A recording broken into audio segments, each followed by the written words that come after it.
Como destruir ideias, iniciativas e frustrar pessoas. Nós vamos ter uma aula sobre isso, mas não para você fazer isso, é para não fazer nunca mais, porque às vezes a gente faz isso até sem querer. Quem vai conversar com a gente a respeito é o Eduardo Zugaib, que é escritor, professor, palestrante. Eduardo, bom dia, é um prazer tê-lo conosco. Bom dia, Luísa, bom dia, ouvinte da Rádio Nacional, do programa Cotidiano. É uma grande honra para mim estar participando com vocês dessa pauta, porque é uma pauta, a pauta de criatividade é uma que eu particularmente gosto muito. Pois é, e quando a gente fala assim de como destruir a iniciativa de alguém, como frustrar, às vezes a gente faz até sem querer. Com uma frasezinha a gente já derruba legal, né, Zugaib? Não tenha dúvida, viu, Luísa? Porque, assim, nós somos programados, né, ao longo da nossa vida, conforme nós vamos crescendo, nós somos programados para ir buscando cada vez mais um caminho, uma resposta racional para tudo aquilo que se apresenta de problemas, de desafio ao longo da nossa existência, né? E às vezes assim, nós enquanto pais, nós já começamos a frustrar os filhos lá na sua mais tenra infância, às vezes com aquela preocupação de prepará-los para não se frustrarem lá na frente, mas nós mesmos acabamos ali incidindo na criação deles com as famosas frases assassinas, aquelas que vão criando bloqueio na mente da criança, né? E consequentemente esses bloqueios vão ser transferidos para o plano comportamental, que consequentemente apresentarão resultados não os melhores, né? Então isso é muito comum mesmo, né? A gente com a criança ali, às vezes ela vem com um resultado lúdico de alguma tarefa, algum desenho, alguma pintura, ou alguma brincadeira, alguma situação que é permeada de fantasia, que é permeada ali pelo lado direito do cérebro, o lado imaginativo, e a gente tenta trazer a criança para a realidade, né? Isso é um pouco danoso, né? Então, frases assim como, poxa, você está sonhando, você está pensando besteira, você está imaginando coisas, é legal, né, mas é só uma brincadeira, né?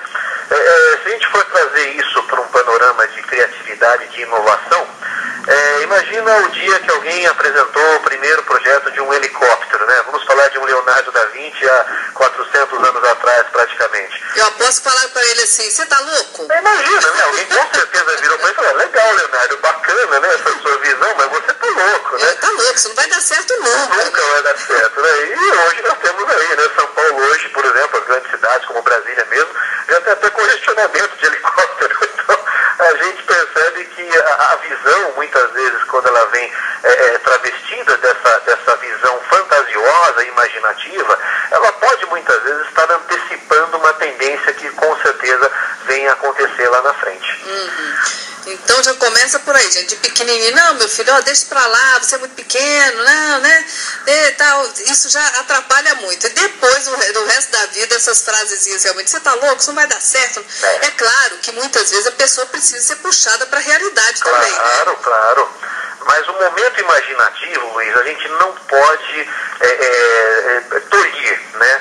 Nós temos que, assim, estimular a iniciativa nas pessoas, estimular a iniciativa para que elas tragam ideias, mesmo que sejam ideias ainda não, assim, perfeitas para resolver o problema que nós temos à frente. Vamos separar um pouquinho a questão da criatividade pura e simples, da criatividade aplicada, que é aquela que nós temos que trazer conosco como ferramenta de trabalho, ferramenta de crescimento pessoal e profissional. Porque você criar é a coisa mais fácil do mundo, né? Nós estamos aqui conversando, de repente um ouvinte que está lá do outro lado está imaginando uma série de situações, está criando um monte de associações na sua mente de situações que estão acontecendo com ele, de dramas pessoais, de dramas profissionais. Porém, enquanto isso permanece apenas na ideia, na cabeça da gente, legal, temos aí criatividade. Tirar isso da cabeça, colocar no papel, estabelecer uma estratégia para que ela aconteça, verificar o que pode dar certo, o que pode dar errado, quais as contingências que teremos que enfrentar pela frente. Aí entra o processo de inovação, que é o quê? Você transferir a ideia da criatividade pura e simples para um plano de uma ideia que deu certo, uma ideia com aplicabilidade na vida da gente e uma ideia capaz de gerar valor na vida da gente. Não necessariamente um valor chamado dinheiro, mas um valor que pode ser de repente o tempo, a economia de tempo, um valor que pode ser de repente o valor dos relacionamentos, Ou seja, a gente percebe que a ramificação da criatividade está em todos os nossos vetores de vida, né? Basta a gente enxergar e entender que esse processo ele é muito mais um treinamento comportamental do que um dom. As pessoas que hoje nós enxergamos e reconhecemos que, nossa, fulano tem o dom da criatividade, na verdade ele tem essa habilidade humana mais treinada, mais desenvolvida. Mas é uma habilidade que eu tenho, que você tem, que cada um dos nossos ouvintes aí tem, só que muitas vezes, pelas razões que nós falamos lá atrás, da questão de frases assassinas, de bloqueios, nós tendemos a deixar ela guardadinha, trancada, com medo da frustração. E é isso que a gente precisa perceber, né? Para que a gente tenha uma vida mais criativa, mais produtiva, uma vida mais proveitosa, e que a gente possa chegar lá na frente, né, bem velhinhos, olharmos para trás e olhar, caramba, eu consegui fazer a diferença, não só na minha vida, como na vida das pessoas com quem eu convivi. Nós estamos aqui falando com o Eduardo Zugaib, que é escritor, professor, palestrante. Ô Zugaib, tem uma frasezinha que é bastante comum, né, de acontecer, da gente ouvir, que é aquele assim, ah não, o chefe não vai aceitar esse tipo de coisa, né? O mercado não está preparado. Nesses casos assim, como é que a pessoa deve fazer? Porque às vezes ela acredita realmente naquilo, né? Como é que o outro, o interlocutor que está trazendo a ideia nova deve fazer? Mas talvez dizer assim, mas conversa com o chefe então, quem sabe, né? Ele não vê por outro ângulo agora. Seria uma coisa mais ou menos assim, para contornar? Esse bloqueio, os chamados bloqueios profissionais, Luísa, são mais comuns do que a gente imagina, né? Com certeza, eu já passei por isso, você também, outras pessoas aí já passaram por isso, que é aquela coisa, você chega numa empresa cheia de gasto, né?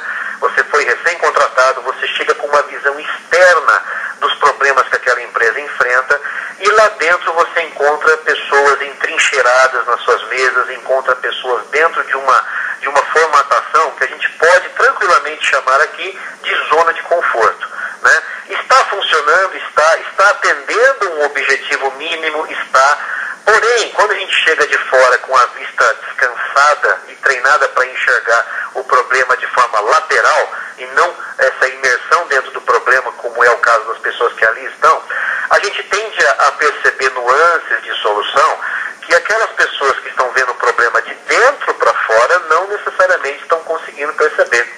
E a tendência de quem está ali é justamente essa. Poxa, você está chegando agora e já quer revolucionar, né? Não adianta você querer, né? As coisas aqui sempre foram feitas assim. Nossa, quando a gente ouve isso numa empresa enquanto um funcionário recém-contratado, é aquele primeiro balde de água fria que a gente leva, né? Só que aí nós temos dois caminhos para adotar. A postura do profissional criativo, qual que é? Ele vai entender isso como um desafio que ele tem que superar, né?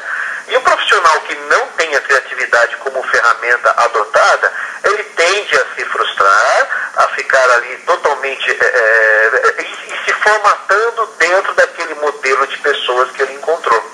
Agora, o profissional criativo, uma vez que ele entendeu isso, essa resistência como parte do problema que ele tem que enfrentar, ele já tem que começar a encontrar os caminhos dentro da empresa, as pessoas que assim são mais abertas a uma inovação, mais abertas a uma apresentação de uma ideia nova, e através da criação de relacionamento com essas pessoas e engrossando o coro, né, que seja favorável àquela ideia. Então, muitas vezes, a gente precisa, assim, literalmente, fazer com que outras pessoas tenham a nossa ideia, né, como se fossem delas. Fazê-las participar do processo criativo e, de certa forma, conduzi-las através de um compartilhamento para que elas também tenham a mesma ideia que a nossa. E, a partir daí, a gente começa a criar um time, um grupo que seja favorável. Uma mudança cultural numa empresa, né, segundo especialistas, ela acontece aí na ordem aí de aproximadamente 7 anos para você conseguir mudar uma cultura de uma empresa, né, uma vez que você detecta que ela precisa ser mudada por uma questão de sobrevivência. Então, a partir da decisão ali das suas lideranças, você tem que literalmente traçar um plano, trazer as pessoas que estão mais afins. Isso na estrutura da empresa vai representar perdas no meio do caminho, né? O processo criativo, ele tem atrito, infelizmente não é um processo leve, é um processo que atrita com muita gente, especialmente aquelas que insistem em permanecer na zona de conforto, mas é justamente isso. A primeira etapa é buscar conexão emocional profissional com outras pessoas dentro da empresa, que também partilharam, que também tiveram seus sonhos ali no primeiro momento bloqueados, e que vão perceber ali um momento para poder fazer florescer essa criação compartilhada, na forma de um projeto, de uma inovação. Muito bem. Agora, o importante também é a gente tomar consciência, porque às vezes é tão automático, né? Isso de, esse negócio vai dar certo, não. Nem de jeito nenhum, né? Isso é complicado, né?